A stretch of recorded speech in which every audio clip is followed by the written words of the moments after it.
Igbo kwen, yeah. Cha cha cha cha cha cha cha cha cha. Igbo kwezonu, yeah.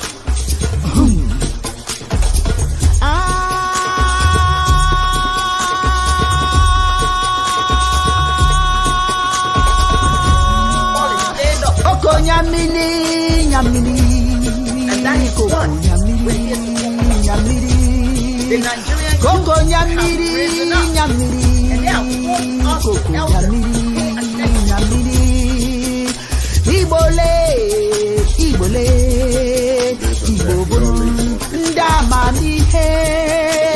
Ibole, ibole, ibobono, ndama mihe. Ebulanyelu, ebulanyelu, ebulanyelu, ebulanyelu. Anamabara na ihe dị njọ ma na-emezi konye ofeke. Anamabara nọ n'ihe dị njọ ma na-emezi konye ofeke.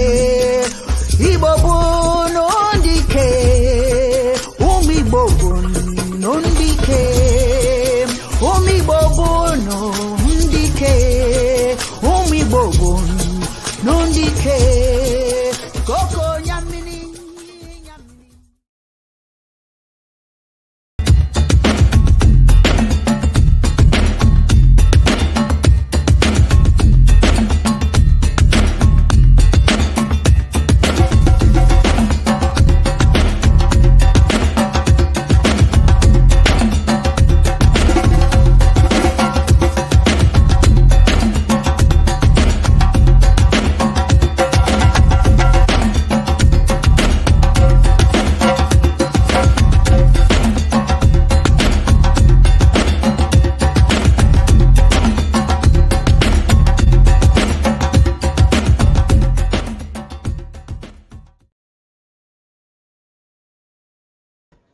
Good morning, day one, day one.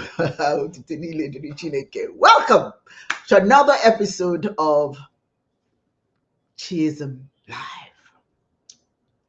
I am so honored to be walking amongst the living today. I am so grateful that another day has been added to my life. How about you? Are you grateful? Are you happy? I want you to praise so much because you are one of the lucky few. There are so many people who did not see this day, but here you are, walking amongst the living. Is that not reason to celebrate? Thank you, Chineke. Thank you, ancestors, for this wonderful blessing. To be walking with those who are still taking in air. That means you're blessed. The greatest blessing is the fact that we're here. So, Ekelemu Chineke, wherever you are, that you have joined me means that you are breathing. And so the very brief prayer I want to offer today is to remind you how precious life is. Chineke, thank you.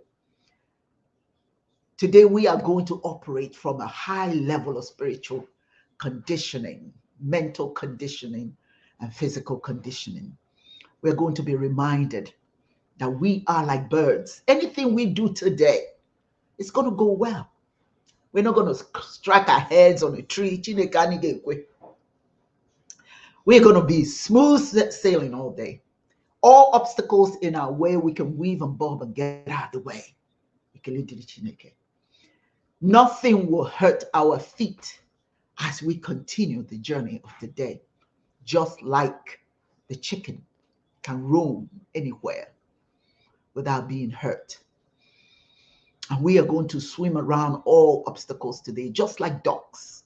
You know, ducks they don't drown as they swim. And so shall it be with us. Everything, anything we touch today is going to turn into gold.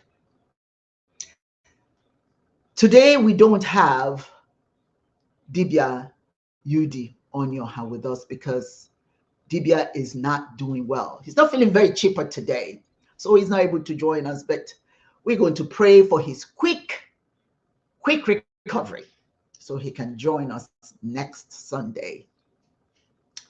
Dibias is supposed to join us today. He's not here yet, but I'm sure he's going to join us soon enough. And we can engage in the conversation that we are going to have today. So welcome, Vent, because we know that it is an important conversation today. Living your best life. Many of us have misplaced priorities. We think it's about wealth, it's about cars, about houses, it's about girlfriends, boyfriends, whomsoever. What's important is life. And every day that Chineke gives you just a little bit more, just adds a little bit more to your life. Celebrate. Praise the Most High for this wonderful opportunity that we call today. You're in it. You're in it because Munachi is so, because you're walking with the power, the greatest power. That's power, that's strength. That means you are doing just fine. It doesn't matter if you're poor, doesn't matter if you're rich, doesn't matter if you're thin or fat. It doesn't matter. As long as you have breath, Chineke is working overtime. Because there are so many people, many spirits that are looking for one body. Here we are, inhaling and exhaling. What beats that? Give praise today from your feet up to your head that you are here. Living your best life means first and foremost understanding the foundation of living your best life. It is to embrace life, age. It is to embrace that extra time that's been given to you that you can use and add to your repertoire, that you can use to add to your life, to make a difference in the world. Celebrate it. Happy Hindus on you. People talking about age. Age is a beautiful thing. And that's what I want us to talk about today. Because not many of us are fortunate to age. It is the greatest blessing in the world. See, we take it for granted. You inhale and you exhale, but we take it for granted. No matter who you are, where you're from, your gender, or if you're on top of the food chain, the greatest gift that we have is to be walking amongst the living. The next time that you want to complain, or my people say, it hurts me here, it hurts me there. But as long as you're breathing, you got the foundation of living. You can only live your best life if you age.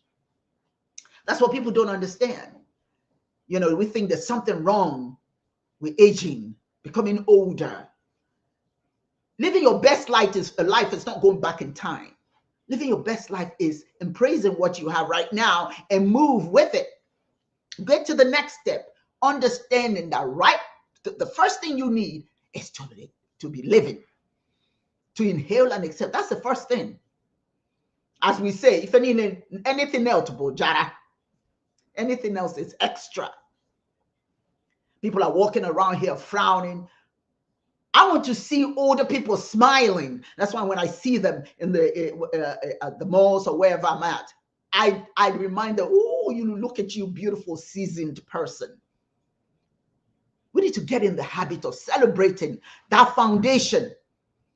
Many of us get sick or sad or depressed because we don't have our priorities straight. We don't understand what counts. What counts is not what we can do tomorrow. Yes, that's a good thing. But the blessing is that you're here today. Many of us hate getting old, and so we look down on what we see in the mirror. We complain about those lines. Those lines are the blessings. That means you have lived. We look at those who are younger as the blessed ones, and yet they haven't had the opportunity to get to be where you are today. They may not even get there. This attitude towards aging is what impacts our ability to live our best lives. That's what causes ageism attitude. When people are elder, you disrespect them. The fear of getting to become an elder becomes a problem for us. We can't live our best lives when our best lives is when we've done everything we're supposed to do. We've gone to school, we've gotten married, we've got the children are having children. What else? Now is the time. You don't have those responsibilities anymore. Now is the time to enjoy your life. It's not the time to look down and start just focusing on, or this is at the age that you find they start sending you all those information about funeral arrangement, life insurance policy. Do you have it? So you're spending the time that you're supposed to enjoy life, you're spending it trying to make sure that that when you die, okay, put those things in order. Those things are important, but make a part of living now at your age a critical aspect of who you are, and start moving. Unfortunately, many of us live in societies where aging is now something to make fun of. I'm looking at Joe Biden here. Everything this man has achieved. In one day, he flubs.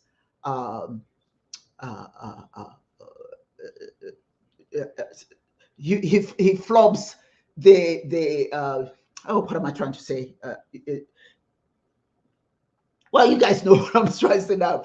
I've got that age block right now. The debate, for God's sake. That's what I'm trying to say. So he flubs the debate. Okay. Like I flubbed a few minutes, a second ago. So that means I'm bad. That means there's something wrong with me. That means my life means nothing because I flubbed or because he's flubbed. And then we forget everything that he achieved, or we forget everything we achieved. Aging is part of living. So where you are, enjoy it. Begin to celebrate it. African people do not disrespect the aging process.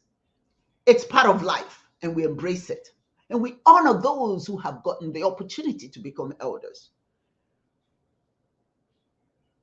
Here, what I'm finding, and many of you are finding as well, that we are so preoccupied with aging, with the negativity of aging, that we don't see the need to tap into the minds of the aged and find out things that we may not know today and may never ever find out. But they already been there. I was reading an article where there are some young people who say that they don't want even to experience anything beyond 25. They want to die before they're 25. Now think about that. They don't even want to get to be 40. That's too old, because they don't want people to look at them negatively. They don't want people to look at them because of their age. But that's a commentary. That's a very sad commentary about where we are and our attitude towards living our best life. Let us readopt the African cultural and spiritual tradition of honoring our elders, because when we do so, when we honor our elders, we honor ourselves. We see ourselves in our elders. We see the trajectory that we are going to be heading. That's what I want to talk about today. From an African perspective, how do we look at elders? And by looking at elders that certain way, what is that saying about us? How does that guide how we think about living, the importance, the relevance of getting older and living as an older person? See, in African spirituality, when I was young, I really loved to watch my father with all these elders, and I would just sit next to them and just listen. Man, they have things that, it's like they're like walking encyclopedia. They're walking storybooks. You just sit and listen to them, and they tell you all these wonders that they experienced, that you haven't experienced yet because you're young, and you may never, ever experience. Honoring our elders is of utmost importance, and it reflects the values of respect that we have and the wisdom and gratitude towards them as members of our society. So I want to talk about us and honoring the elders and how that is a spiritually powerful thing. It's spiritually empowering to honor the elders. Lou Rawls says, someday you're going to be old. Bless your soul, you're going to be old. It's not a bad thing. But it's a bad thing for those of you who do not appreciate the beauty of aging. And because you're not appreciating that, you're not living your life. You are so, many of you just go find a corner somewhere where all you do is read, knit. I'm not saying there's anything wrong with all that, but I'm just saying that's just not what all life is about when you're older, doing those mundane things, because that's what's acceptable for you. You need to have the courage to go beyond that. Take wonderful trips. Share your wisdom, share your experiences with the younger ones. See, as an elder, and the elders possess a wealth of wisdom and life experiences that can guide the younger generations. But you don't have to wait for them to come and ask and tap into your mind. You can offer that. You can actually share your experience and guide the younger generations. As an elder, you've lived through various challenges and successes and failures. You've gained valuable insights along the way. That's a powerful thing. That's what a lot of young people have not experienced yet. Society tells them it's a bad thing. Society tells them that, oh, we're now this current society. And that doesn't allow you to live. When you don't see the beauty of aging, when you don't see what you're adding to humanity, to society, just because you are. So when you honor the elders, it allows us to tap into their knowledge, learn from their experiences, and make wiser decisions in our own lives. You don't have to repeat problems, errors, all of that sort of thing. You don't have to do all of that. Somebody has been there already that you can learn from, and that somebody could be you. I see some elders who, when they are with the younger people, they don't say anything. They don't say anything because the younger people may think, oh, they're old. Yes, you're old. That's a good thing. They may never get there. These young people may never become old. So let them deal with that. Let us pray for them that they get to become elders. But you cannot, because of that, you cannot, because of what young people may think, not embrace your new seasoned nature, or at least your gradual introduction into a whole new world of aging, of being an elder. You, as an elder, you are engaged in cultural preservation. You may not know it, but you own the key. You hold the key to preserving our cultural traditions, customs, and heritage. That's why they call them Ndichie. Ndichie, people who've been there, who know. They're holding our traditions in their hands. And so, traditionally, we honor them. We ensure that this knowledge is passed down to future generations. But if you're hiding this power that you have because you're an elder, because you live in a society, unfortunately, that glorifies beauty,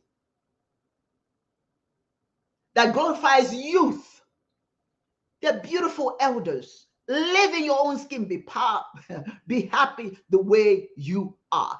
Be happy that you're here. You are guardians of our history. You're the guardians of language, the rituals. Your wisdom helps to maintain a strong cultural identity. That's who you are. That's the beauty of you being an elder. That's the beauty of being Onyichie. That's the blessing Chineke has given you. Never mind, everybody's going to be old if they're lucky. If they're lucky. So anybody who speaks ill of an elder or looks down upon aging is not living their best life. Because this is now where you've already done everything that society says that you have to do. If you have had children, if you've gotten your education, if you have a home, you have a car. But that doesn't mean you have to have all of that. Just living and being a teacher to the young means that you're living your best life, means that you have achieved. You are powerful beyond measures. And I'm hoping that some of the sisters and brothers who are older are listening, are paying attention here. Intergenerational connection, that's you. When you honor the elders, you're honoring yourself. Because these elders, you included, you foster stronger bonds between different generations. There is no future generation without the current generation of which you represent. Honoring our elders creates a sense of unity and respect within the families and communities. But if you're hiding, if you're ashamed of your age, and you're not sharing, see, if you're an elder and you're afraid and ashamed of being elderly, you are actually passing that to the youth, to the younger people. Now they start feeling ashamed of being elders, because there you are, ashamed of yourself. I saw there's a particular show that I watch, believe it or not. This older lady, she's in her late 80s. She doesn't hold her mouth. She says what she wants to say. And she tell you, I'm living my life now. I don't need you. I know what I want. It may not come out like I want it to come out. I'm going to say it like you want to hear it. But I am important. I am very important in the whole scheme of things. And you need to know that you are extremely important. I'm going to take a quick break and come right back because I have to connect something. My phone is about to die, so I'm going to connect it. And then when I come back, I'm going to continue with my discussion. And Dibias has joined us. So I'm going to bring him in. But give me 1 second, and I'll be right back. In the meantime, very quick break. And we shall return. Right. Underwo. Long life to y'all. Hey, how y'all doing, man? You know what I'm saying? I'm just walking out here in nature, and I just felt like I had to say thank you all for showing us the support. Because I know there's been technical problems and been a lot of things going on in the world, but y'all stay and tune in every Sunday. And I much appreciate y'all for all the support. Over 11,000. I said 11,000. 111 subs on YouTube. So much love. Appreciate y'all. And I know there's over like thousands over in Facebook. But make sure to tune into our YouTube every Sunday. You know what I'm saying? Turn on the post notifications. Like, comment, subscribe. Gosh. Like, comment, subscribe, and share. It will be much appreciated. And y'all have a wonderful day and have a blessed day. God bless you.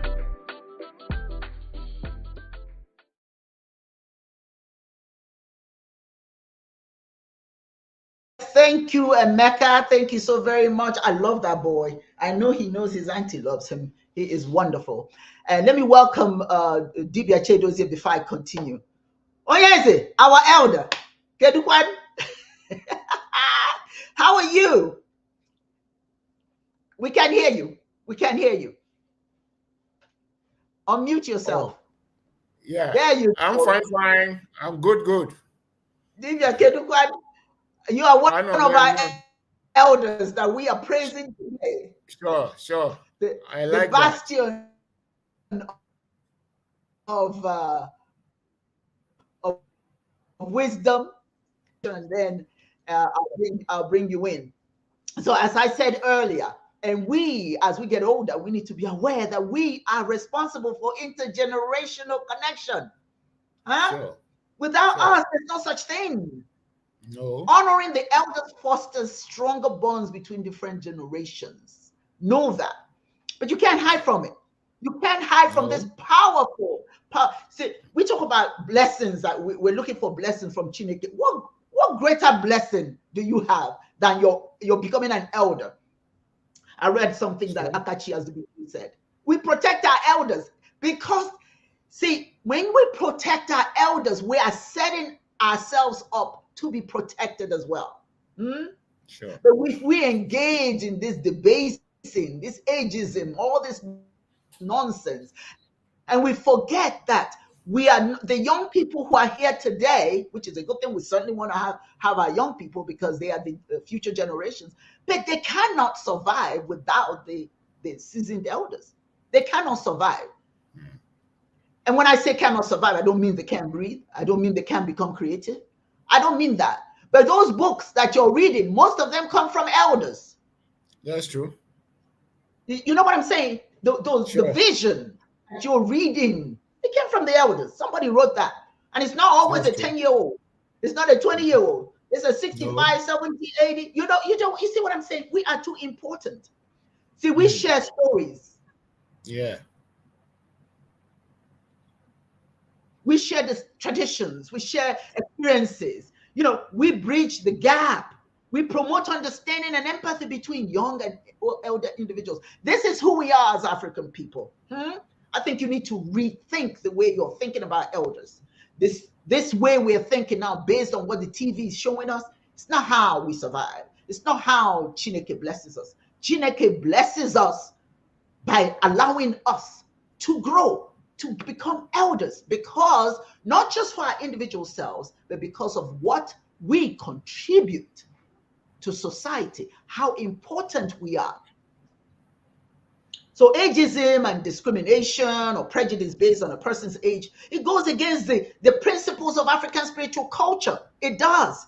We value this interconnectedness of all generations. This is who we are. In our traditions, elders are revered and they're carriers of ancestral wisdom. Tell me if I'm not telling the truth here. They are spiritual people. Oh, hello, you're breaking. Oh, I'm sorry. Am I breaking? Can you hear me now? Yeah. Okay, you're okay now. Okay. So what I'm going to do now, based on what I've just already shared, Dibias, I want you to come in and share your thoughts. Yeah, I heard most of what you said, and I was so happy that you were talking about this particular topic, because when we talk about elder, the word Ichie, what does it mean? If we go back to our own worldview that is cyclical, and then we impose an equilateral triangle in the cycle, and then we have three equal parts of a before, now, and after. That's past, present, and future. And so, who are the elders? The elders are those who are closer to the traditions, the customs, the spirituality of the land, the science of the land, the mannerisms of the land. And so they bequeath that to succeeding generations, making sure that each generation continue with that culture. And it's not what you call elder is not just among human beings. It's there in the plant world, and we see it with the banana tree. That each banana tree, before it goes extinct, it replicates younger ones, and then it makes sure that as the younger ones grow before it withers off. That is a way of passing on culture to succeeding generations. We see that in nature, and that's exactly what it is, because as we recede backwards, the new ones are coming in, and the new ones need to be guided and guarded so that they will not depart from the culture. And it will be terrifying if elders are no longer elders. That's the first thing. If elders are no longer elders, it means that people's source of being has been lost. That's exactly what it means. If the elders are no longer elders, the people's source of being has been lost. And it's like unchaining the earth from the source of the sun. And because the trajectory will not continue, then there will be disarray of culture. It will now become like pulling the banana tree away from the banana tree and transplanting it, say, on the mango tree. And once that happens, we'll find that we are no longer following the trajectory. We have derailed. And once we derail, it becomes difficult to follow a clean trajectory. This is the kind of thing that Achebe wrote. Achebe wrote about the danger of dislodging people from their culture, of elders ceasing to be elders, and then the discontinuity from the trajectory of culture. That he wrote about Okonkwo when Okonkwo was in exile at Mbanta. And there his son, Nwonye, suddenly started following the Christians.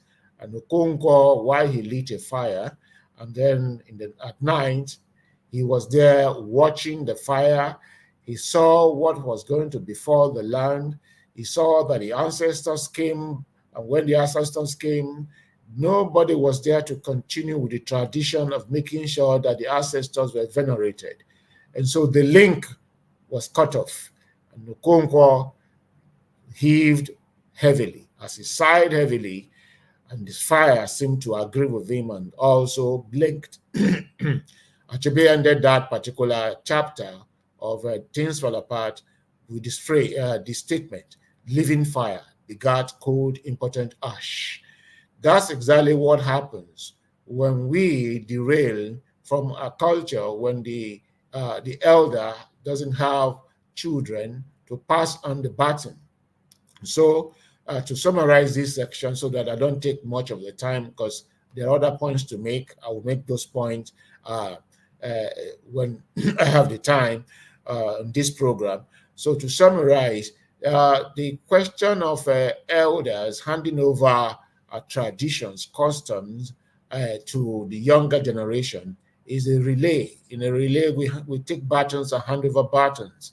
The good runner starts the race, and he makes sure he urges those who are to take the baton from him to ensure the win, and that continues. The best prepared team wins the relay, and that's exactly what it is when we practice the culture of not elderism, uphold our culture, reform our culture, make sure that the ontology, the spirituality of our culture is not lost even as we modernize. That's exactly what the institution of the elder represents in African culture and any culture for that matter. Thank you, Ndewo.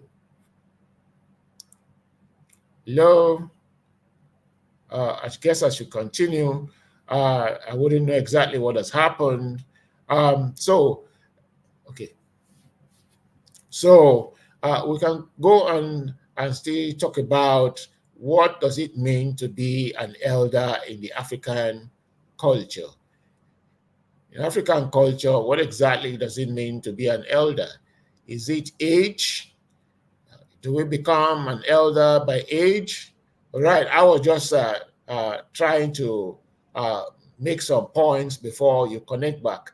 I guess I could just round up on this particular last point I was trying to make. So what does it mean to be an elder within the African culture? Is it by age? Is elder by age? Not necessarily. Is it by wisdom? Absolutely.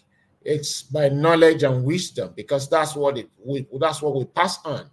So elder in African tradition, African culture, are those who have kept the mark. Like Odero Uruka, the philosopher in Kenya, would classify the elder is the sage, and he distinguished two kinds of sages: the ordinary sage and the philosophic sage. And the ordinary sage is the one that has knowledge of the culture, and he passes them on that way to the younger generation or succeeding generations. But the philosophic sage is the one that not only knows the culture, but knows how the culture of old could be relevant at all times. So he teaches the succeeding generation not just the culture of old, but how and why the culture of old will have to hold to the spirituality, what we call Ntoala. And then we keep modernizing and keep using that platform, that structure, that system as our anchor for interpreting contemporary experiences. When you are able to do that, then you are not just an elder, you are a sage, a wise person. So wisdom is what makes us an elder. And that's why the Igbos will have the saying, "Wata apari, okenya apari." And Fela will sum it up by saying that the white man say a fool at 40 is fool forever. You see, fella said, me, I no agree. Fool na fool, no matter for age. So being an elder is not by age. It's basically by your attitude, by your courage, by your dexterity in terms of character, keeping up to that which the Igbo will call mando, all right? And that's why the Yorubas also say that you see someone with white hairs and you run to him or her or she or him, expecting that he or she will teach you wisdom. Did you know if such individual practiced madness to, to old age? So being an elder within the African culture does not necessarily mean age. It means that you have developed, inculcated, and impart those values that will ensure that a human being is a human being. Mado, bomado, not anomano. Thank you. Ndeon.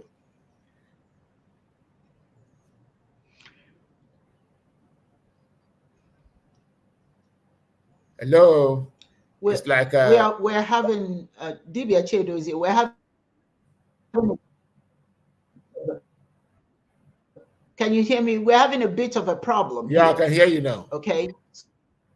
So you go ahead and talk, and I'll be right back. I'll let you take. Okay. So that's exactly what we mean when we talk about being an elder. It means you are an epitome of culture. It means you're a symbol of culture. It means that you are well brewed and you have brewed yourself well, because after being trained, you have to train yourself, and that means that you are a rallying point for so many things, a rallying point for people to know about the past and how the past can shape the present and how we can correct the ills of the past in the present to shape the future better. It means that you are a symbol of morality, an ethical symbol, what you call a virtuoso. People, you are a moral exemplar. It means people look up to you to shape their life. And that is why you must always live your life keeping your head above board. Because should you derail one bit, then you become a disappointment. People look up to you. And so being an elder is not an easy thing. It's not something that you buy in the market. It's a minute by minute experience. It's a day by day experience. So you don't become an elder today and tomorrow you cease to be an elder. You must be an elder always. Your courage, your manner of speaking, the way the way you relate with people.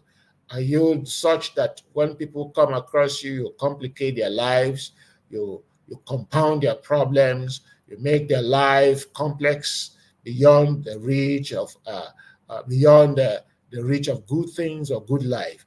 Or are you such that when people come around you, you always point to them how to be responsible, how to take charge of their lives in their own hands, direct them in the right way, teach them about knowledge of the past, because I'm letting them know that culture is about self-regulation, self-esteem, self-liberation, liberating yourself from yourself and overcoming self, such that you do not behave like a child whom, when we give you a bucket of water, a drum of water, you finish everything on your stomach.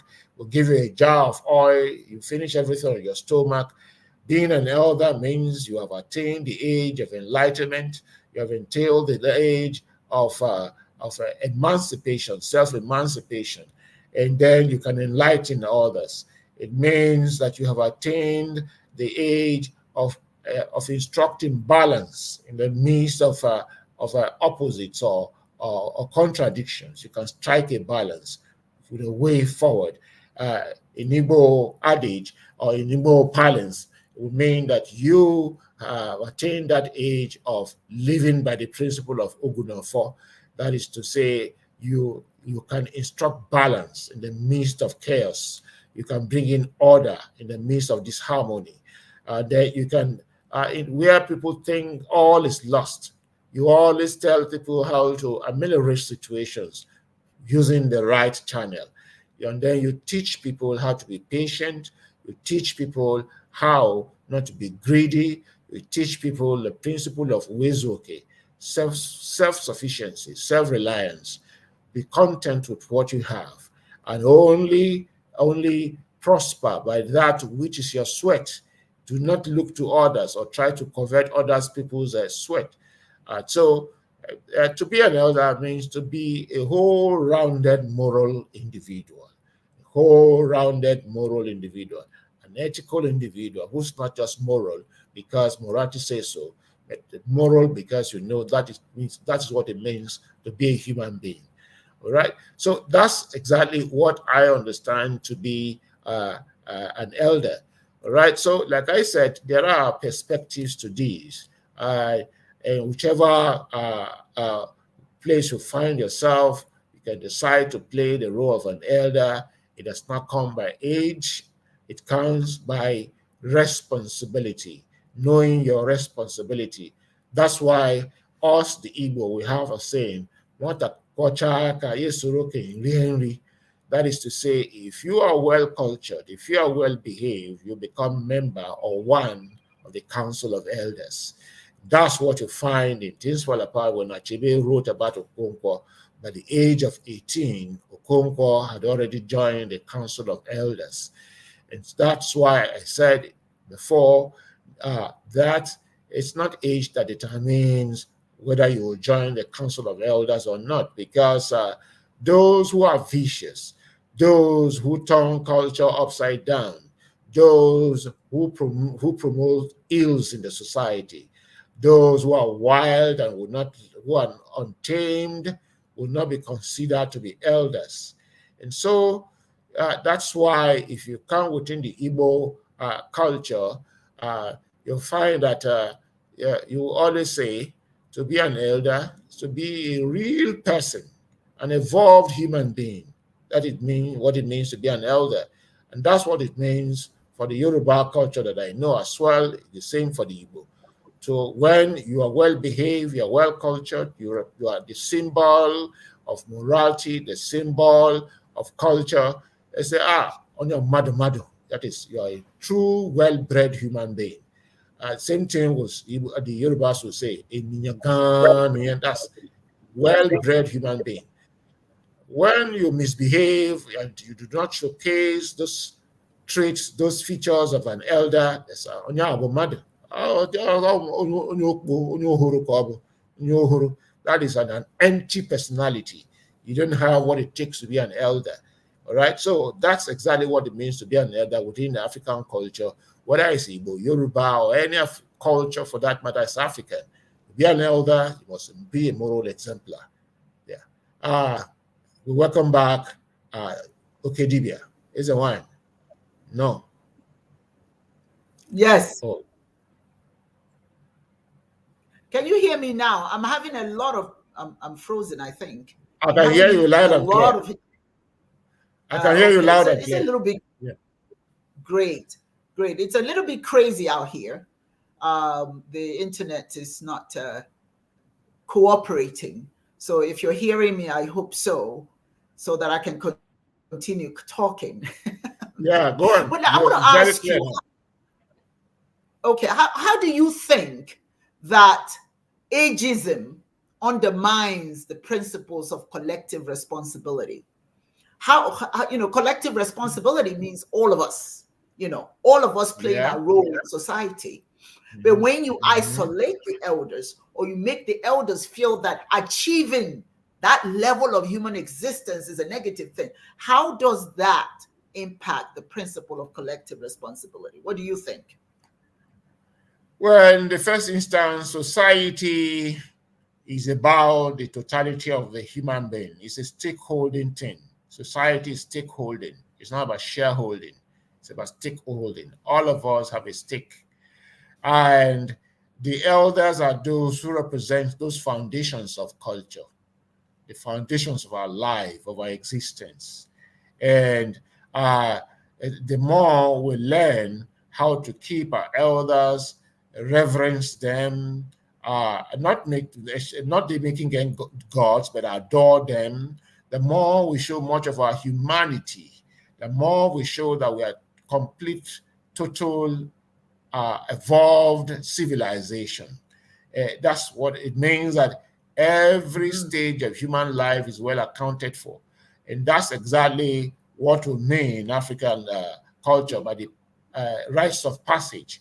And the rites of passage is that we see ourselves moving from one age grade to another age grade, and each age grade has a role to play. Each age grade has its own role. And so that, because our structure, cultural structure, has been displaced, that is making the elders not to have importance, because society now have been violated, and because the structure has been violated, then you discover that money becomes the issue, and an old man or old person who does not have money to take care of self becomes a burden to the children. But traditionally, it wasn't meant to be that way. Traditionally, the older you become, the more you become the icon of culture, the more you represent a symbol of morality, the more children rally around you. And so that's the problem we have today.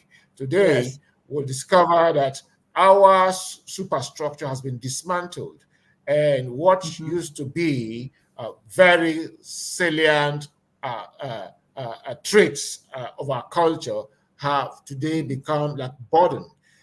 Like extended family system is seen to be a burden. But the reason why extended family system was there is that when you know, and I think when all is said and done, so when you know, for instance, when you know that traditionally, that when you are taking a decision, your family is not just your nuclear family.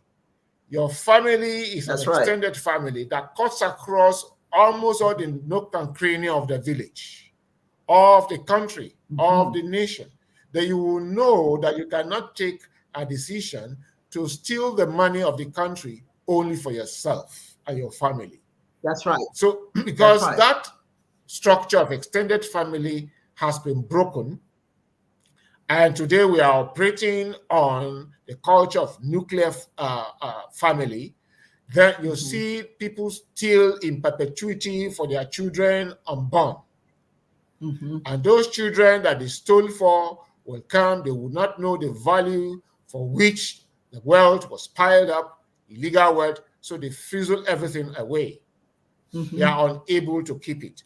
So the same thing has happened with the institution that made sure that elders were cherished. In traditional Africa, in fact, it was pride for one to be an elder. You looked up to it. You looked up to the next age grade. You looked up to the next right that will take you to the next age grade, because the older you become, the more you represent the symbol of culture, the symbol of truth, the symbol of harmony, people, values, and the values. Yes, the values of the society. But today, the elders have run away from the villages. They are in the cities because the villages have been taken over by the unruly children. Well, before the elders talk one, they talk 10. Apart from that, those values and those rights that kept the elders to have self-check, they're no longer there. So those who are elders, who call themselves elders in the village, they are the one doing the spoilage. They are the one spoiling the children, defiling the female children, and so on and so forth. So that institution has been desecrated and denigrated, and we need to fix it back. And we cannot fix it back without our ontology, without our spirituality. That's what I have to say. Because it's part of our spirituality. You know, I don't know about you, but I remember when I was a child, you know, where you'll find some elders that are sitting in front of their homes, right? And you know what street you don't want to go, because if you're misbehaving, you know that elder is going to be looking at you and is going to let your mother and father know what you were Sure. doing, why you were Sure. sitting there and watching Yes. you go down the street. So we didn't hate our elders. Instead, we No. know that they keep us in check. So if I'm walking Mm. down the street and I see Daddy Bo made down the street, I say, oh, when she's sitting out there looking out there, I say, aye, okay, you check yourself immediately, because the Sure. elders expect you Mm. to conduct yourself honorably and Sure. in a distinguished manner in your relationship with your world. That is what they teach. That's what they expect. That's why they ask you, whose child are you? Yeah. Whose Yes. child are you? Your father didn't act like that when he was a boy. Your mother No. didn't act like that when she was a girl. Why are you acting that way? So the elders, they were really instructive to us. They were part of our value system. They taught us how to behave, but not anymore.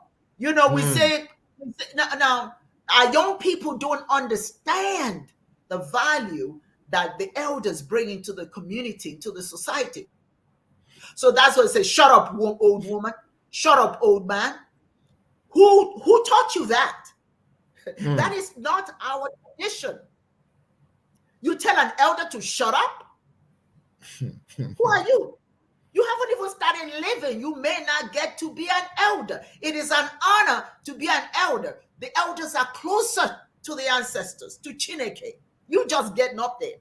You're just coming. By God's grace, you make it. I want everybody to live to be 100 and then some.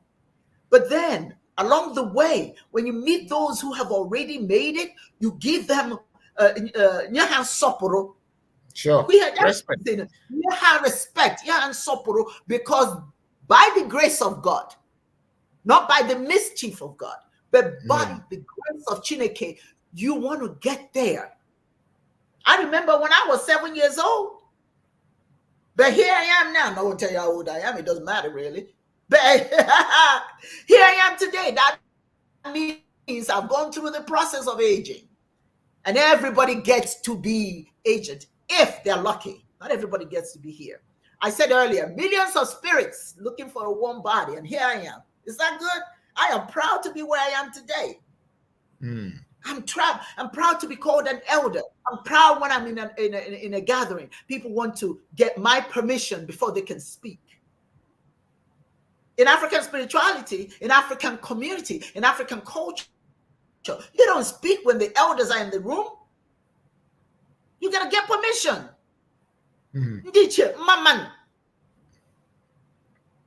You're acknowledging their presence before you. There are actual events that don't start until the elders have marched past. Until the elders have marched past. You don't say anything. Nothing starts. They give their blessings. That is our value system. And you see, when you honor the elders, you start to honor yourself. Living your best life is understanding that the foundation for living in the first place is life. Achieving more and more and more years. You give thanks for that. Not just because you're youthful. Everybody was, I used to be a teenager. And so were you, Dibia. Everybody who's an elder used to be a child, an elder, young adult, teenagers, young adults, etc., etc. But here we are, because this is what life is all about. It's a badge of honor. It's a badge of honor. It is not. Seriously. If you're a black person today, if you're an African young man, an African young woman, do not abuse your elders, because in so doing, you are damaging your cultural values and traditions. That's what you're rejecting. We used to, and let me tell you why. When you get older, when people say a fool at 40 is a fool forever, what does that mean? That means through the course of your life, there's so much wisdom that you've accumulated. If you have not by 40 accumulated that, then you're a fool. because everybody accumulates some level of wisdom as they grow. Personal growth comes with wisdom. Each passing year brings a wealth of experience. It brings lessons, it brings knowledge. So if we start to celebrate our elders, then we start to celebrate getting older ourselves. We start to acknowledge our personal development. We start to acknowledge the wisdom we have gained throughout one's life. We start embracing it and being grateful for it. Grateful for that. Many people did not see this day. Do you know how many people were buried yesterday throughout the world? Some of them are 10. Some of them 1 year. Some of them 25. So to get here, what an honor. To be an elder means that you have gone through some milestones and achievements. I look at my age and I say, boy, you know, I've gone through elementary education, secondary education, first degree, second degree, third degree. I'm married. I have children. I have a home. I have my cars. I've achieved. Those are the milestones of achievement. But I can't, now that I have achieved all of that, now start being ashamed. You know, reaching older age, we should understand, signifies a significant milestone of living. You shouldn't walk hunched just because you're an elder. You shouldn't be ashamed to be an elder. What a blessing. What a blessing. It is a testament of overcoming challenges, persevering and thriving. And when we talk about thriving from the African perspective, it's not having millions of dollars. No. Just having what you need to sustain life is the foundation for anything else. Everything else is mumps upon the gift of life. Anything else that you add beyond what you have achieved, it's just mumps, it's just extra.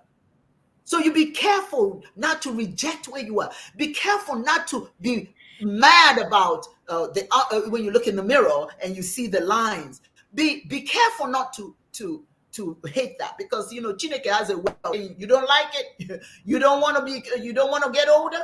All right, lights out. Time to go. You see what I'm saying? So you better be careful that you are not rejecting this blessing, you know, by celebrating it, by saying, go looking in the mirror and say, hi, Chineke Imela, I'm still here. Those who died yesterday, I didn't go with them. Here I am. It allows you to reflect on your achievements and your accomplishments and the positive impact you made it, not just your life, but in the lives of others. And remember, as you age, you become legacy. Legacy, you're making contribution to legacy. And all individuals, as you get older, you have an opportunity to leave a legacy. If you're 10 years old and you leave this earth, what legacy have you left? Nothing. So what an honor to become an elder. So celebrating getting older, you acknowledge that you're blessed. You acknowledge your contributions, your wisdom, your experiences. You add all of that to what your family can claim, what your communities can claim, what the society as a whole can claim, that you were here and they're grateful for your presence. If you're here feeling sorry for yourself because you're getting older and not celebrating it, if you don't highlight the importance of your presence and your continued impact in future generations by continuing to live, then I had to put it this way: you are one ungrateful human being. If you don't embrace and celebrate becoming an elder, you are ungrateful. It's like you're saying to Chineke, look, I don't want to live anymore. Take me. Instead, what you do is you celebrate. That's what you do. You look at yourself in the mirror and say, I just added one more line. Okay. And this is the time you can do and be whatever you want to be. You're too old for anybody to tell you anything. It's time for you to, you are the age that you can say, this is who I am. This is what I've done. I have failed and I have succeeded. I have fallen and I've gotten back up. When we honor our elders, we're rejecting ageism.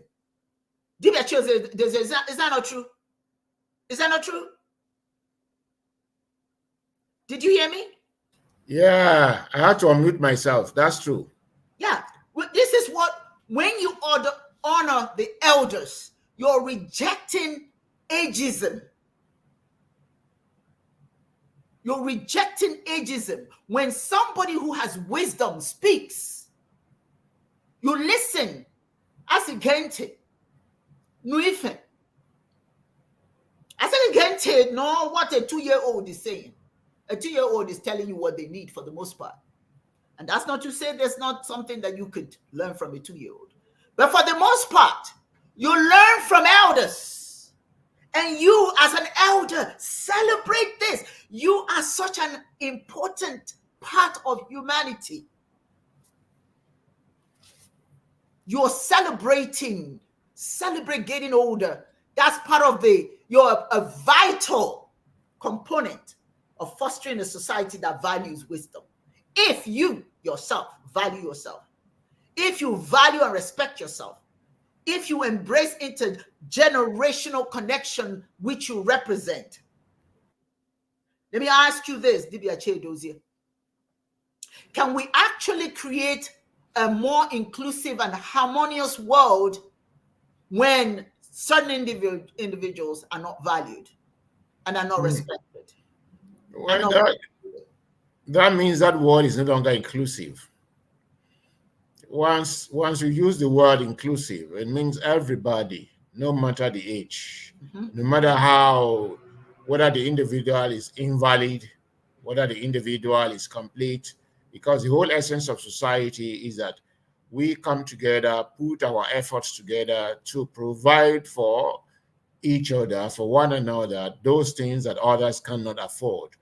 And so one of the etiquettes of humanity is that we care for those who are lacking one thing or the other, because all of us lack one thing or the other. And so what sometimes those we call elder may be that we see them as being a burden to us, especially with the Gen Z age. The Gen Z age is talking about liberalism. And with liberalism, we're talking about self-autonomy. We want to be self-autonomous. We want to do things that we want to do our own way. We don't want to be checked. And that's what the elders are there to do, those who have seen it all. Like an elder who perhaps spent much of his youth frolicking, and then he didn't marry on time, she didn't marry on time, and then they have passed prime, and can no longer have a family in the normal way. And such elders say, look, don't be like me. Don't copy me. I am the wrong example for you to follow. Please follow so, and so, and then you will prosper. And then maybe I go gaga, say, why do you have to check me? After all, you have enjoyed your own life. Why don't allow me to enjoy my own life? I said, well, I've been that way, and it's at the end of it, it will fetch you nothing. Okay. So you follow the path. Every other thing you think you do, overindulge, you're still going to enjoy it if you follow the track of value system, track of morality. You will still enjoy it in balance, and then you have your body intact. They say, but look at me now, I'm suffering that, I'm suffering this. It's because I've misused my body, I've misused my opportunities. That's why you see me at the age of 40, I'm just beginning to think of how to get this, how to get that. Those are the things that I should have done when I was 15. So don't be like me that you start your life at 40 when you should have at 40 be consolidating.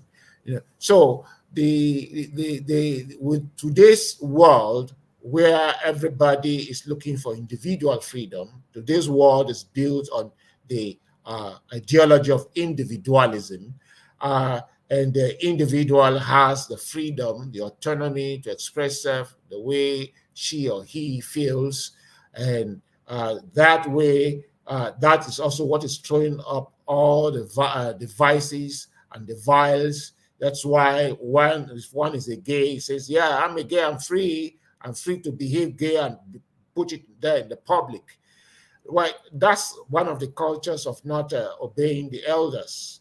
Because if we have followed the wisdom of the elders have always told us that we should not indulge in those things that do not bring us to be clean to the public. Because, like I said before, to be an elder means you're a moral exemplar. And you said, you used the word legacy. You are one who represents legacy. Other people take example from you. That's what it means to be an elder. But all that has been violated today, and much of it will be violated if we do not hurry and get back to our spirituality, because the whole essence of the culture that promotes aging and being an elder is that it was communalistic in nature. Bless you. Yeah, thank you. It was communalistic in nature. And a communalistic society is a society that is inclusive, not the individualistic society. And so today, the culture of individualism has worn down the culture of communalism. And so communalism is only being written in the books today. If you want to play as a communalist, people laugh at you. They look at you as a fool. And because everybody is fighting for his own, from his own to my little group, my little family, my little ethnic group. So inclusivity is dying away. And that's why I say the world is busy deceiving itself. You want to build a world of inclusivity. You want democracy to be inclusive. You want humanity to be inclusive. You want pluralism to be inclusive. Yet you anchor the world on liberalism, culture of liberalism, which is built on individualism. Then we have moved from liberalism to neoliberalism, which is built on extreme individualism. And so you cannot anchor world interrelationship, world interdependence on individualism and expect inclusivity to be the order of the day. Because individualism means I have to play by my own self-preservation. When I think of myself alone. But communalism says, when I think of myself in harmony with my community, in harmony with my family, and the family is extended, and the age grade is interconnected. Everything is interconnected. So the world of inclusivity is a world of communalism that is built on African spirituality that says that everything is in everything, what we call complementarity or interpenetrability, which we say, and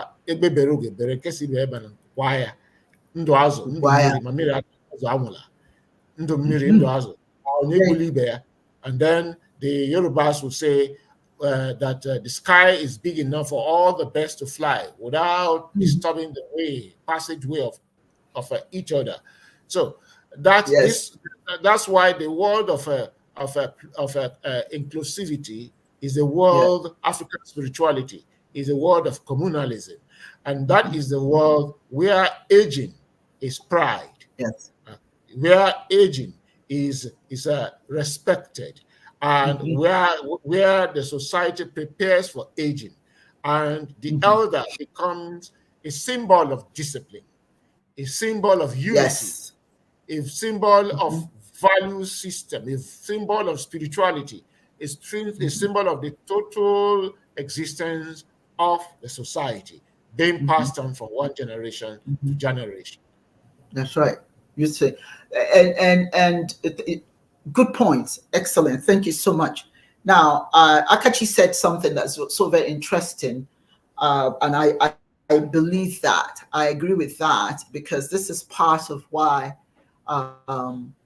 people who are getting older are discounted. For instance, you get to a certain age and they tell you, well, this is retirement age. that retirement age is not necessarily just this is the age for you to go and rest and because we love you and it's just that that is the age that determined that you are not as useful anymore. That works on your mind.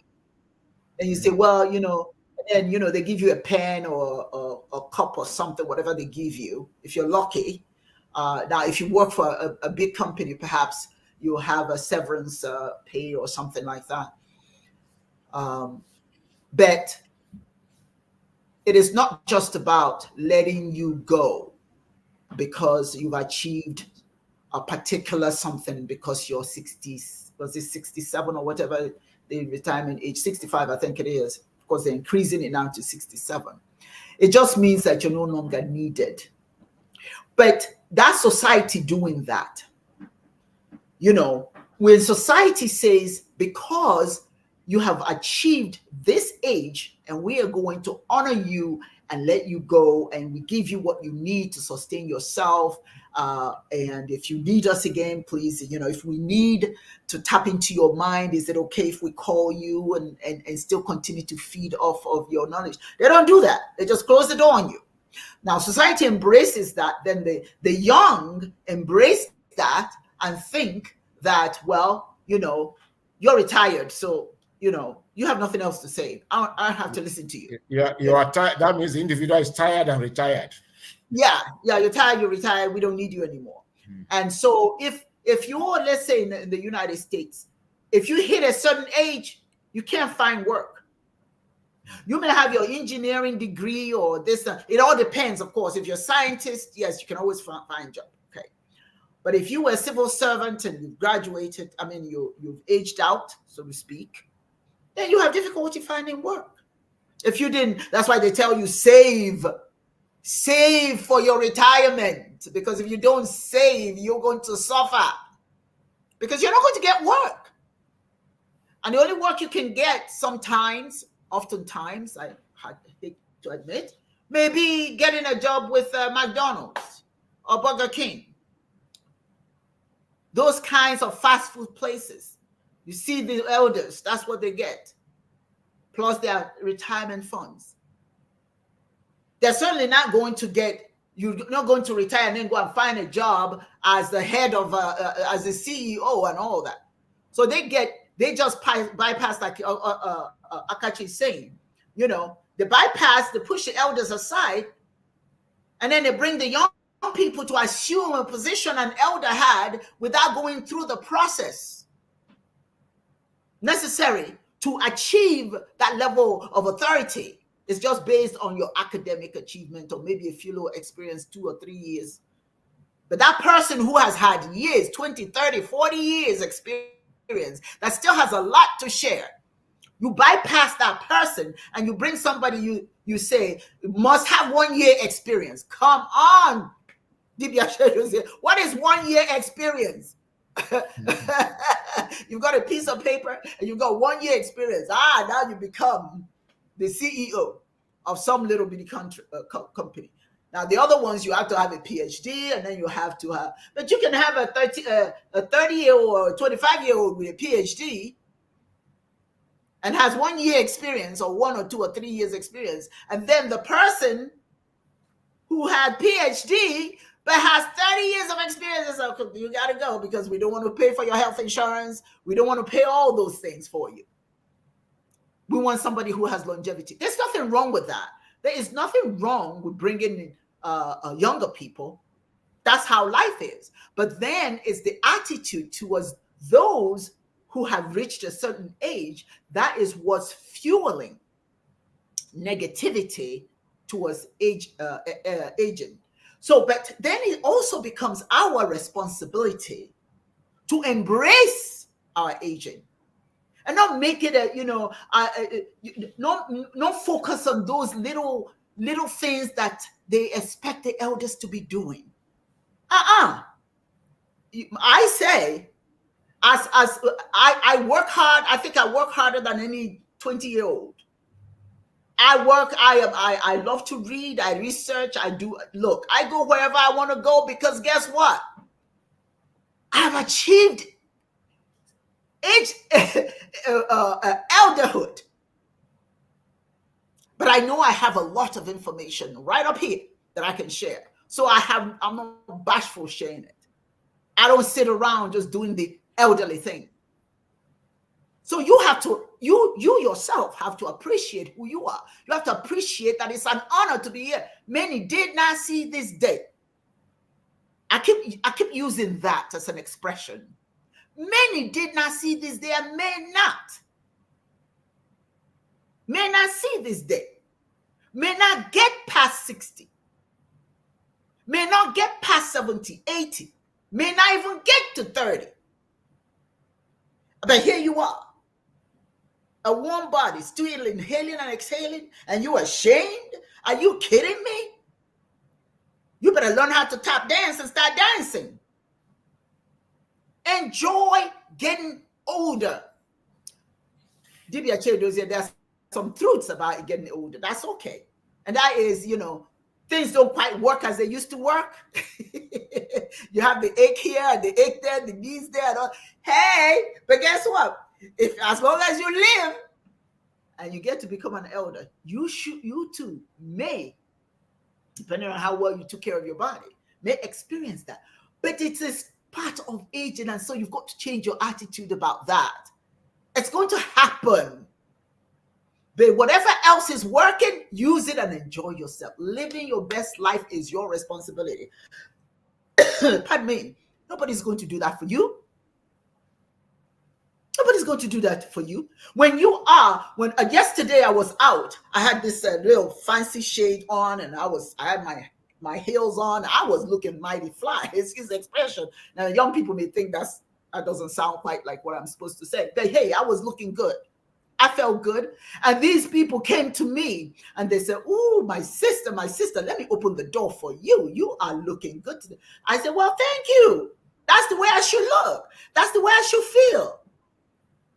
Aging is not my problem. Aging is my blessing." Where I am today, you may not get there. So yes, let me celebrate. Let me enjoy. So aging, to live your best life, is to embrace this awesome opportunity you've been given. Anytime you inhale and exhale, that means you've gotten closer to the next age. If everything is working right, if you're taking care of yourself, you get to the next level and the next and the next. And we keep praying that you keep getting there. Now, let me ask you a question, Dibias. There's definitely a difference between how the Africans treat their elderly and the way European nations treat their elderly. What do you think contributes to that? What is contributing to that difference? Well, I think all of that has to do with movement away from their own traditional ontology. Some of them, if you write on communalism in this part of the world, they say, "Oh, don't you think it is an archaic system as people develop scientifically, technologically, the pipers and the society transformed?" Well, I don't think it has to be that way, because I do know that in Ireland, surely Northern Ireland, as part of Britain, they had a problem once. The problem they had is that they could no longer speak their traditional language, Irish. That was 20, 30 years ago. So what they did was that since they were fast speaking English, it was the youngsters. So what they did was they made a policy, a national policy. From the time they made the policy, any woman that was pregnant had to go to the village where they live with the elders. And so they made a policy and they gave their aged ones the responsibility of training the younger ones by speaking the language with them, teaching them with the language. And so for that, they gave them the honor of a senior citizenship. They don't allow them drive. Wherever you see a senior citizen by the road, you pick him or her up.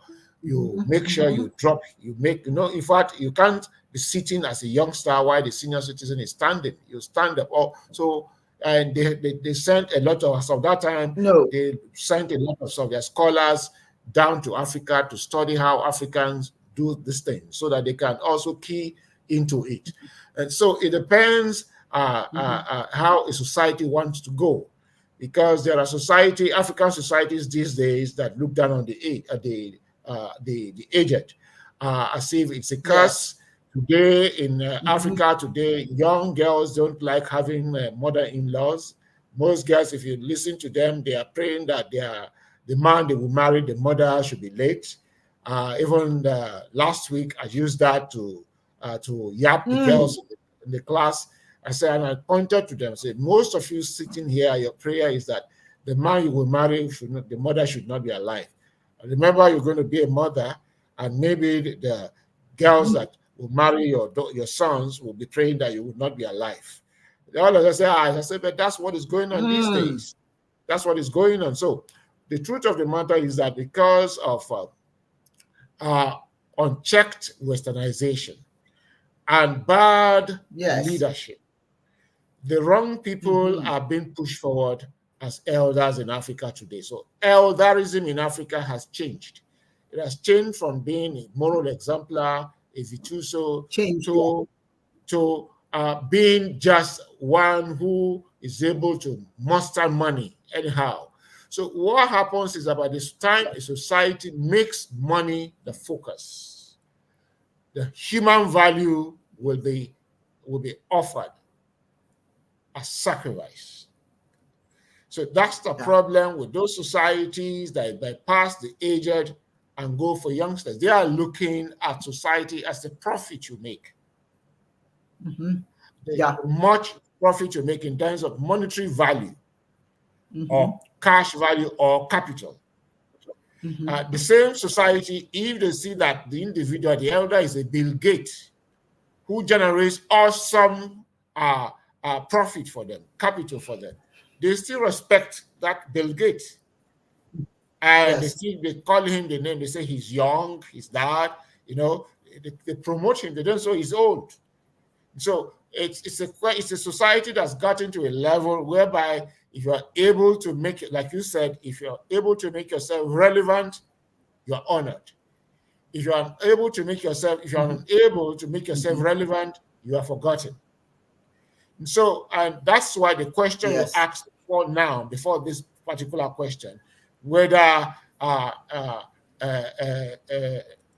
inclusivity entails excluding some members of the society. So that society is not being inclusive, and that society is not practicing humanity. What they are worshiping is money. It's materialism. And so, and once you worship materialism, you cut corners. You will throw your values border that human dignity will be thrown overboard, and other value systems will be brought in, because there must be values. So it's either the question of the right value is defined by the society. And so one thing, and that is one thing that that is happening to us here, because today when you ask youngsters to go after what do you call it? I'm looking for the word now. Okay, when you follow them to follow the trajectory of work hard, study hard, and then follow the trajectory, develop chronologically, stage by stage, and so on and so forth. Make sure you say, why are you troubling me, Dad? Why are you troubling me, Mom? After all, our president has a pass in 6. After all, our president has no certificate. What he has is money. So go and look for money. Once you have money, you can get anything you want. So I remember the Igbos will say that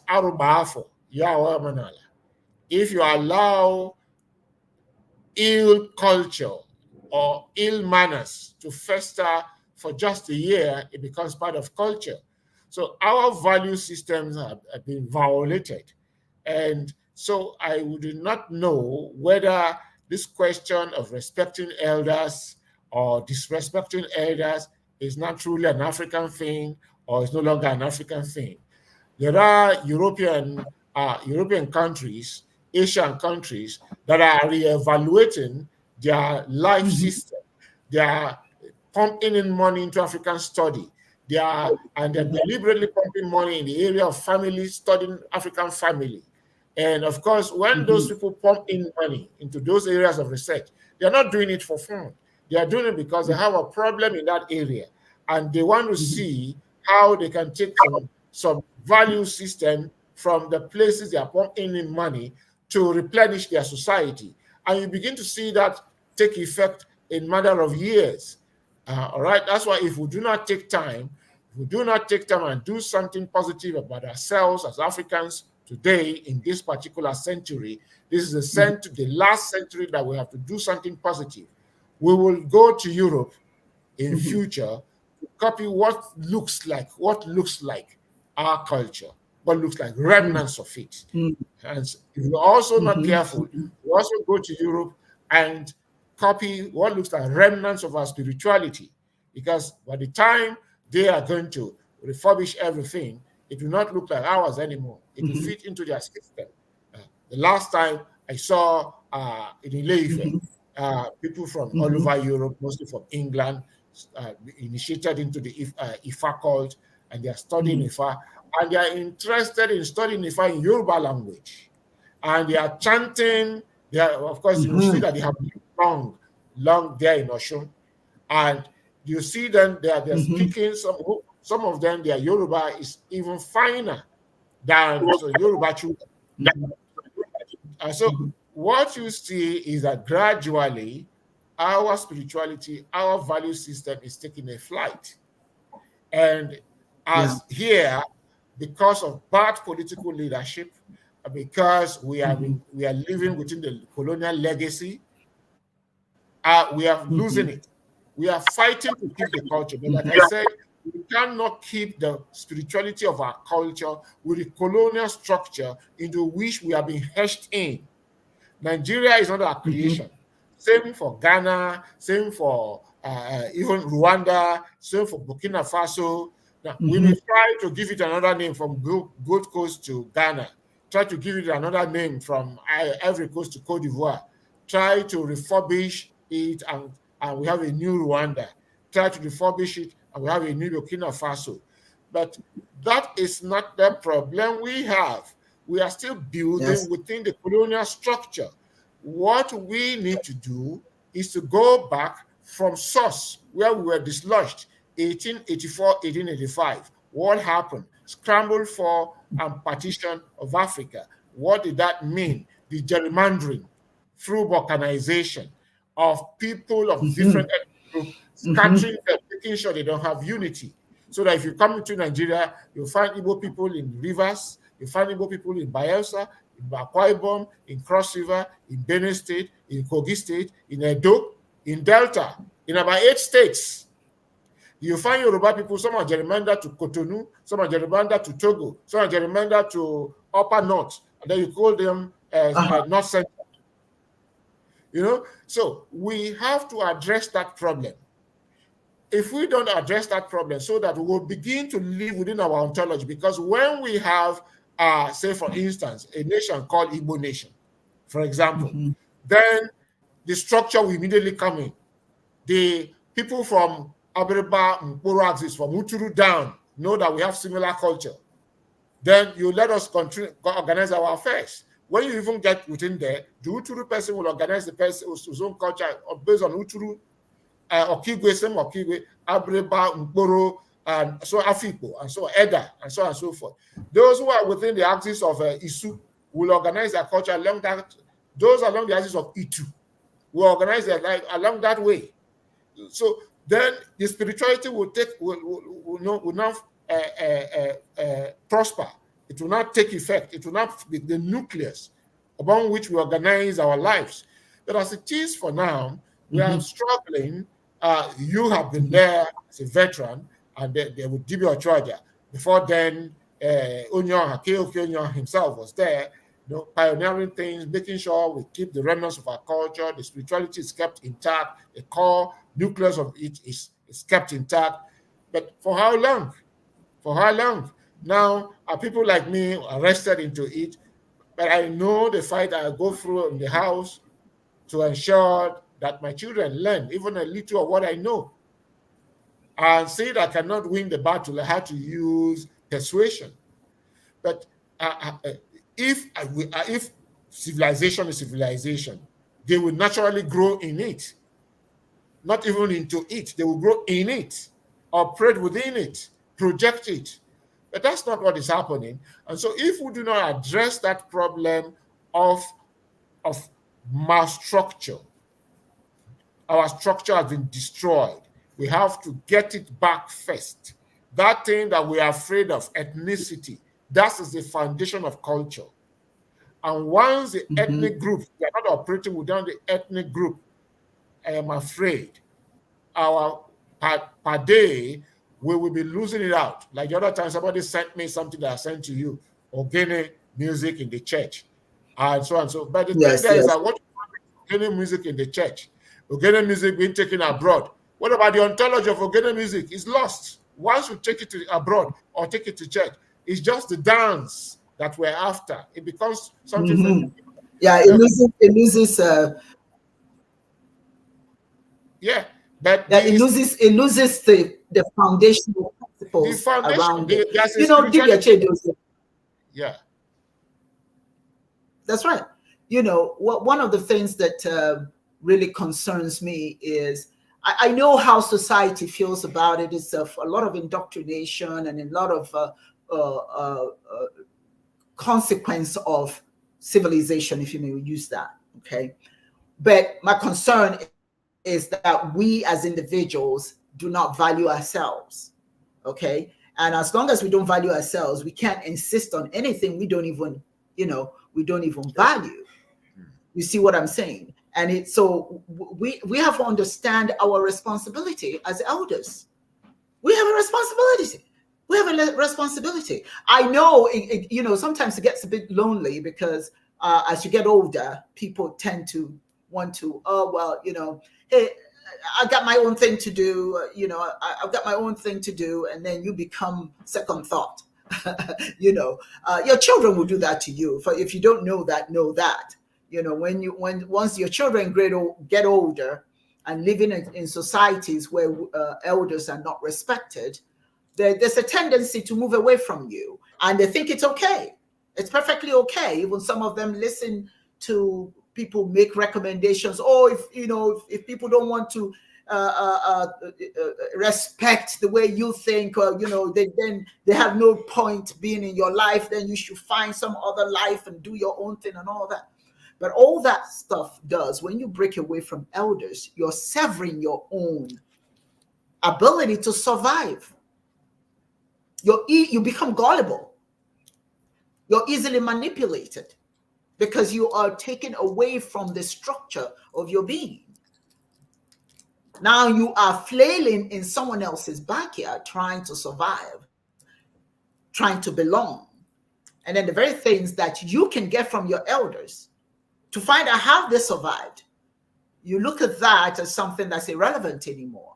But then if you find yourself as an elder in that position, the important thing for you to do is you know who you are, you know what your role is, you know that you're obligated to continue to teach. So you continue to do that. Not just teach others, but teach yourself as well. Teach yourself that you are okay. Teach yourself that yes, you got wrinkles now, but that's okay. Teach yourself that it's okay for you to look good just because you're elder. It doesn't change anything. The only thing that has changed is maybe you're a little bit slower in terms of your gait. Doesn't mean mentally you necessarily have to be slower. It just means that things are changing. You're getting closer and closer to the divine. And that's something that you should celebrate, not something that you should be so afraid. I mean, I was listening to this young man talk about he didn't want to get beyond 25. He wanted to die by age 25 because he doesn't ever want to have a wrinkle on his face. Can you imagine that? Now, who taught him that? Society has told him. Now, he's a handsome young man and he's strutting and carrying on and all of that. So he wants to stay that way. He doesn't ever want to become old. You see, that's society's doing. Unfortunately, we are that society we're talking about. We as elders, if you find yourself hating the fact that you're becoming an elder, then you are part of the problem. Now, Akachi says, what? Yes. Yes. This young man says he wants to die by the time he's 25 or 26, something like that, because he doesn't ever want to have his body changed by age. Well, the rest of us are past 25 and 26, and we're still here and we're celebrating. Life is still sweet, honey. It doesn't change because of age. Now, if you have the right attitude towards aging, it just gets better. Life just gets better. You know what? There's nothing that I find more exciting that I don't have any little people here anymore. Husband is at work maybe at that time.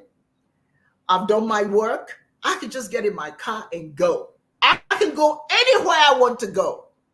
I've achieved that.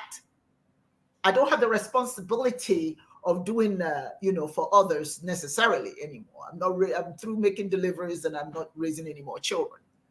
So now I celebrate my age. I'm not going to curl in the corner and just sew and knit rather. There's so much life still out there to contend with. I said it earlier and I'm going to repeat it. Millions of spirits looking for one body, and here we are. That's cause for celebration. That's cause for smiling when you look at yourself in the mirror and say, hey, you take your pulse and say, I am still here. I'm still breathing. Then let me go to work and do what I have to do. Until it's Dibias and Igbo people say, Machaka eji, aneka ondala kutudia, machaka eji aneka robachi. Until it is dark, sure. You can't shut down on the day. No. You can't describe the day until it's done. So nobody can describe you. Nobody can put limits on you until you are no longer here, until you don't have any more breath. Until then, just look at these young people and say, I pray that you get to be where I am. You don't want to pray backwards. You don't want to go back to be 25. At 25, you may not have achieved it. Think about it. Think about what life was for you at 25. 25, I was still having children. 25, I was in school. 25, I had just gotten married, not 21. But all that time was spent on doing what? Taking care of other people, doing homework, going to school for parent-teachers meetings. Your youth was spent doing for others. But being a seasoned person, I love to call myself that. Thank you very much.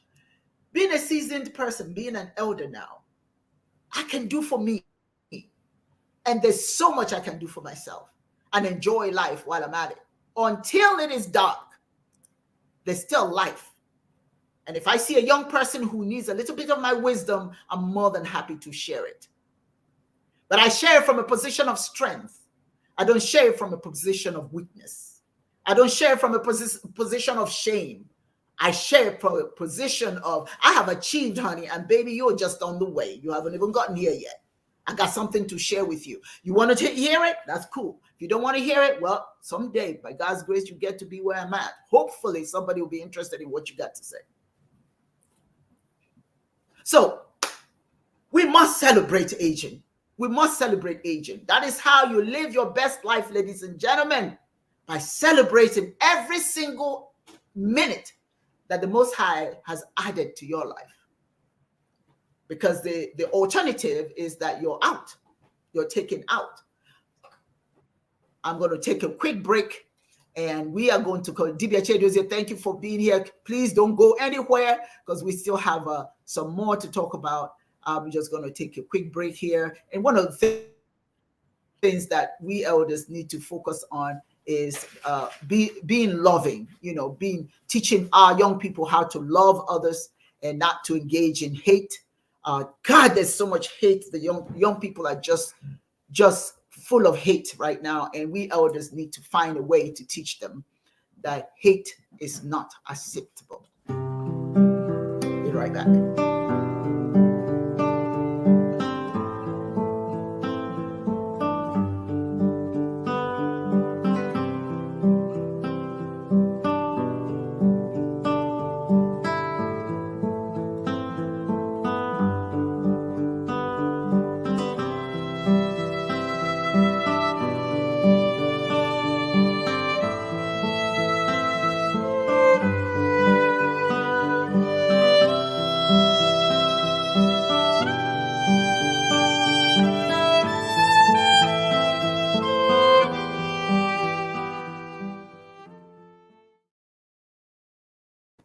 Yes, stop hate. Stop hate of self.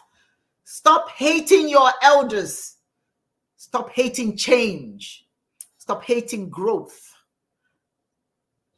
Hate is not just the one that you give others. Hate is also what you give to yourself. Love is also something you give to yourself. When you love yourself, you love others. Does it not be so? How do you love others when you don't love yourself? No, it's not possible. You can't give what you don't have. You can't give what you don't have. You must have some. If you've developed self-love, not selfish love, if you learn how to love yourself within the golden rules, then you learn how to love others. Because That's right. love is about sharing. We talk about universal law of love, not love of myself or agape love. That means love in terms of humanity. We talk about self-esteem. We talk about self-development. We talk about self-enlightenment, self-liberation. Developing beyond your own ego. Then that means you live by self-examination. Every moment and day of your life, you reflect upon what you did and how you could have done that better. Once you do that, then you learn how to share love and radiate love anywhere you go. But if you live on self-regrets, you live on self-evasion, when you evade what you need to do, and then you are the type that you are not happy when others make progress. Progress must be you and you alone. Sometimes you're even jealous of your own spouse, or you're even jealous of your own children that they prosper. Then that's what you're going to radiate. So, so what you do is what love is the overcoming of selfishness. Yes. Not is overcoming of selfishness. It's a development of a self that radiates goodness, self that radiates love in all its rainbow colors. Yes, yes, yes. And you know, I just have this. I have, as a Black woman, I have a message for the young brothers. I'm elderly. I'm married. So your attention towards me doesn't matter to me. Doesn't mean anything, because I'm not looking for it. But what I would appreciate that's cultural is when you see an elderly woman, open the door for her. You're giving her her dignity. You don't just open the door to a young person, a young woman. When you see an elderly woman, pause, open the door, and give her room to walk through. That's giving her her dignity. The same thing for a young woman. When you see an elderly man, you don't disrespect him. You don't slam the door in front of him. You open the door for him and let him get through. He used to be a young man before. She used to be a young woman before. But you give them, you continue to give them, the elders, their dignity. Because someday you may find yourself in a position where somebody will slam the door in your face because you're an elder. I'm saying what I'm saying because I see it. We've gotten to the point that some of us don't see, because we have youth, we don't see the elders as human anymore. They're dispensable. They don't matter. But they do matter, because guess what? Someday you will be an elder. Just like Lou Rawls said, someday you're gonna be old. Yes, you know that song. Bless your soul. You will get old. If you're lucky. But here's the word there, if you're lucky. Because not everybody achieves. Not everybody can achieve that. If your goal in life is to continue to live, that means at some point you're going to become an elder. How you feel about yourself will ensure that when you become an elder, you will enjoy being an elder. How you treat the elders will ensure that when you become an elder, if the population has that attitude, they will respect and honor you. And you as an elder, you have a responsibility. When you see a young person doing something that's wrong, don't walk past and say, it's none of my business. Yes, it's your business. If you see a young man being rude, stop that young man and say, excuse me. That's not how we act. That is not us. We don't act like that. And you know what I found? When I find a young person that rude, and several have been that rude, and I stop them because I'm just that way. I said, son, we don't act like that. You're a young man. You're an African young man, particularly the African young men. That's not how we act. I remember, and I tell this story. This was Michigan. I had just gotten a new car, and I was in this car. I stopped at the gas station, and this young man pulled a gun, and he wanted me to get out of my car. He wanted my car. Well, a car is replaceable. I wasn't going to give up my life for a car, but I wasn't going to let him think it was okay either. Was there a possibility that I could have lost my life? Well, at that moment, I was in the thick of thinking, I'm the elder. That African mindset was there. And I said to him, you can have my key. But, oh my goodness, do you know who you are? You're an African. Do you know who your ancestors are? We don't do stuff like that. Yeah, I'll give you my key. But the ancestors will not be proud of who you are today. Do you know who you are? He stopped and he stared at me. I told my family the story. They know about it. He stopped and he stared at me. I said, do you know who you are? You're a descendant of kings and queens. And you're here robbing somebody for a car? Is it worth your life? But here's the key. Take the key. He stood there and looked at me and stared at me. He turned around and walked away. Didn't take my keys. He just walked away. At that moment, something I said to this young man clicked. That's what our responsibility. I'm not saying anybody, if you see a gun pointed to you, you should stand there and say what I just did. At that moment, that's what I did. That's what I felt I had to do. That's how my conditioning made me feel that was my role at that moment, because I saw a young man who was about to possibly lose his life over some keys to a car. It wasn't worth his life, and I wanted him to know that. It's not worth it. It's just a car. If you live long enough, you'll be able to buy your own car. You wouldn't have to steal it. But here's the key. I don't think you know who you are, though. The ancestors would not be pleased. But I was so firm in it. I was firm. I even shocked myself. Did I just do that? But at that moment, I may have saved a young life. I may have changed I don't know what he ever became in life. But at that moment, I understood what my role was. I'm the elder. He's a kid. He doesn't know what he's doing.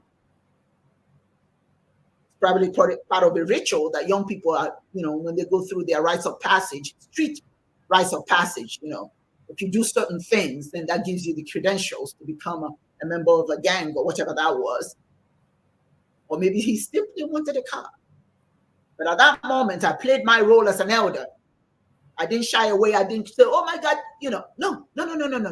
It's just a car. Take the keys. But just remember who you are. This is not how we act. That is not the expectations of a young king. Don't act like this because you're in America. Remember who you are. And for that moment, Dibias, he remembered who he is. He remembered who he was. He didn't accept my keys and walked away. At that moment, I was so proud of him.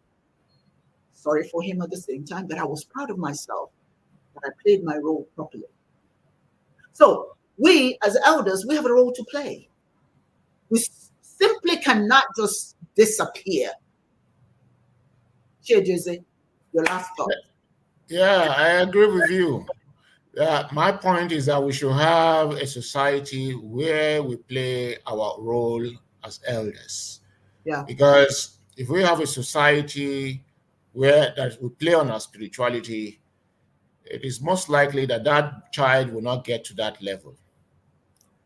Mhm. because in our society we built it, we deliberately built it on our spirituality. And once you build a society on African spirituality, what you're going to have is communalism. Mhm.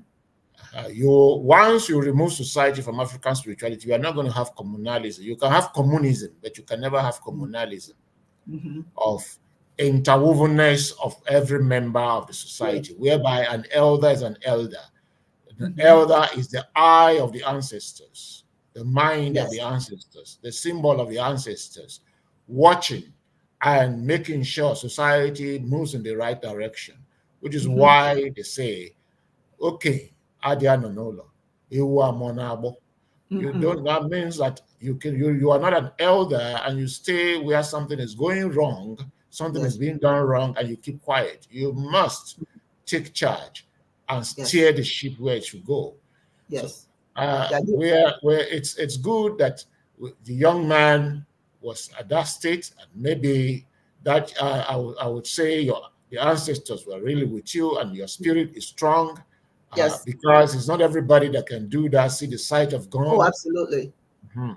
Absolutely. Because it's possible perhaps the young man was on drugs, perhaps he was not on drugs, perhaps it was his first time, Mhm. or perhaps it's someone who is doing it and Mhm. he's doing it half-heartedly. Mhm. But whichever way it is, your spirit overwhelmed the situation. We Yes. thank God for that. We're lucky for Yes. that. But Yeah. for my own, we'll keep doing what we're doing, like Yes. I do here too. Like the other Mhm. day, I saw a girl that was just about on Friday. Mm. I've finished a lecture. No, that was on Thursday. I finished the lecture. I was coming down. There is this young girl. She can't be older than my daughter. If she's older than my daughter, not more than 2 years. Mhm. And then her top was good, her jeans was good, but the jeans, instead of this one that they leave a space between the knees, so you're just seeing the knees, and Mhm. then the thing goes down. The whole thing was like as if what my people call nriri, as if Mhm. it's old and Mhm. waned, such Yeah. that it's giving way right Yes. from top of her thighs down Mhm. to the knee on both sides. Oh Of no. course, if some of the lecturers see that, they get mad and they want to refund it. Get out, go on. That's not how I deal with them. What I Mhm. told her, I say, young girl, you can do better. Look at how beautiful you are, and see what they are putting on. I say, contrast it. Yes. I said, Yes. look at yourself. I said, look at yourself in the mirror. So beautiful, so Mhm. well cultured. Then look at what you are putting Mhm. on. How are you selling Mhm. yourself? Not going to check Mhm. you. That's how I said, not going to Mhm. check you. And she just Mhm. covered herself, just like that. That's what she did. Of course, I don't know what she did after that, but Mhm. that's the own way of cautioning them. One way Yep. of saying, enjoy your life, don't wreck it. And so Yes. that's how we can handle these youngsters these days. Talk to their conscience, prick their Yes. conscience. Because Yes. if you try to force it on them, they go gaga.